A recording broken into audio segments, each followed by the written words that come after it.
Meanwhile, President Ranil Wickremesinghe highlighted the importance of making Sri Lanka an attractive destination for foreign investments in a bid to attract the much-needed capital to achieve higher levels of economic growth.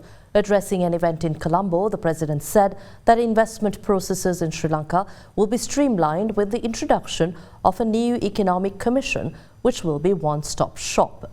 Meanwhile, country manager of the International Finance Corporation, Alejandro Alvarez de la Campa, said that it is important to maintain political stability, adding that successive governments need to continue with the reforms implemented by the current government in order to ensure the creation of a sustainable and resilient economy. The 36th annual conference of the General Meeting of the Organization of Professionals Association was held in Colombo today under the patronage of President Ranil Wickremesinghe.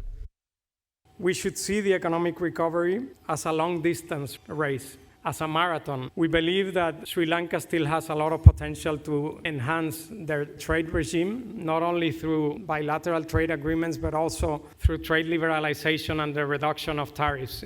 Also, a strong and transparent public-private partnership framework where private sector can come and support the government in investing in much-needed infrastructure, whether it's road infrastructure, airports, transport, or other services. Better business environment that facilitates FDI and investor confidence, starting with a new investment regime and an investment code, and a stronger competition policy framework as the economy liberalizes. Creating an enabling environment for digital economy and climate change.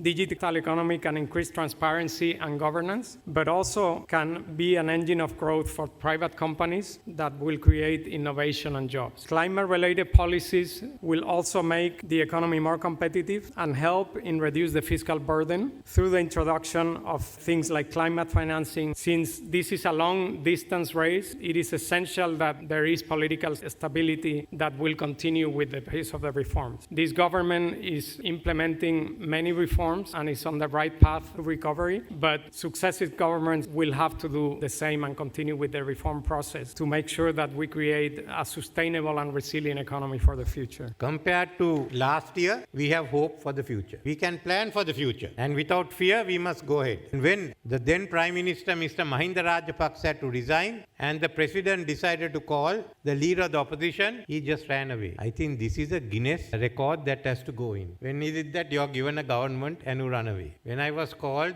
I had to think whether I should go into this business again. But the country was in a crisis. I knew you could turn it around, stabilize it politically and economically. So despite all the criticisms, I accepted the job because I knew we could do it. We still have a long way to go. We are still in the process of domestic debt optimization. When the debt restructuring is over, we have to go ahead. Now, to go ahead, have we got the capital that is required? We still haven't looked at what our loan portfolio is, what can be saved. We have to find additional funding. We've been talking with ADB and World Bank for the SMEs. We need that money. Many of the SMEs are doing badly. So what I would say is that we haven't got sufficient financial capital to invest to go ahead. Then where do you find it? Well, many companies and individuals have a lot of money abroad. That doesn't mean that we can grab it. I hope the first investors who will utilize the offshore economy we are creating, the Colombo financial zone, will be our own people who will find the offshore economy a way of bringing the money back. Secondly, we have to get investment capital from outside. We need foreign capital. More capital we get, the faster we develop. For every dollar invested, we have to ensure we get more than $1.